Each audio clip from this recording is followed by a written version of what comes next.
Okay, I'm a hobbit, sorry. When I was 12, lightning changed my life. About 2 weeks into the 7th grade, my parents decided to up and move us from our tiny trailer in a tiny trailer park in Indianapolis. Our neighbors across our dirt driveway lived in a double wide and had air conditioning. They convinced my parents to pack everything up and relocate with them to rural Arkansas to run a bar called the Cactus Club. I mentioned that they had AC and a double wide. Clearly they had their shit together, so my parents jumped at the opportunity.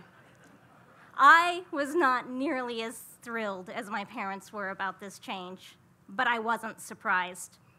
My parents had what they called wandering hearts, and it was so common for my brother and I to come home from school to find everything we owned packed up into the back of our old Chevy van that I stopped checking books out from the library. I lived in fear of the library police. I was certain they were hot on my trail from not returning books from the last school or the school before that. When we arrived in rural Arkansas, there was something wrong with the Cactus Club. It wasn't ready for us. So our neighbors took us to a relative's house, and that relative kindly agreed to let us stay with them until we could find a place of our own. That was super amazing until our neighbors took off in the middle of the night with everything we owned. They took our van and they left us with nothing. No pots, no pans, no bedding. All we had were the clothes on our back and my parents' record player, which they wouldn't leave in the outside. My parents met somebody who helped us, who put us up in the hotel for a few nights, just long enough for us to find an apartment. My dad convinced the apartment manager in a small, low-income apartment complex to let us stay. And I don't know if that apartment manager was just really kind or if the stranger paid our deposits, but I didn't care. We finally had a place. One day I was wandering through the apartment complex and I stopped at a yard sale that was in another building of the same complex. There were so many books they were getting rid of that I had to run home and grab my cache of change that I had been keeping. I had intended to use the change to help pay rent, but I knew $3.36 wouldn't go very far. So I ran back to the yard sale and carried back as many books as I could. They didn't have any children's books, but that was okay with me.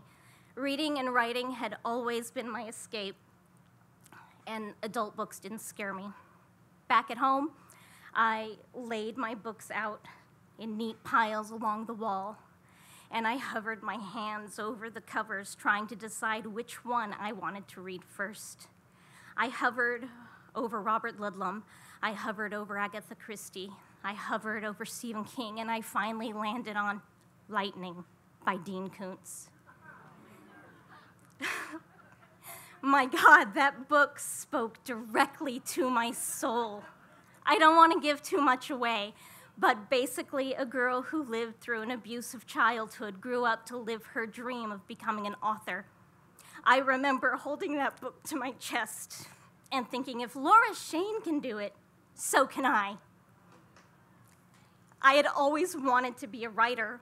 That's all I ever wanted to be, but growing up in abuse and poverty taught me that I wasn't smart enough or brave enough or strong enough to do any of those things. But that book changed my entire worldview. It changed everything about how I looked at myself. My debut book, released in February.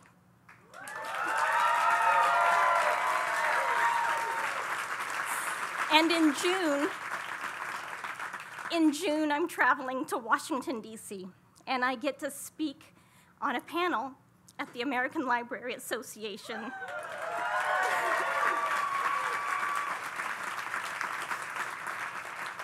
Our topic is how to reach and engage at-risk youth through Kidlit. And my deepest, most sincere hope is that one day my books will find the kids who need them and help lead them through their dark present into a brighter future. Thank you.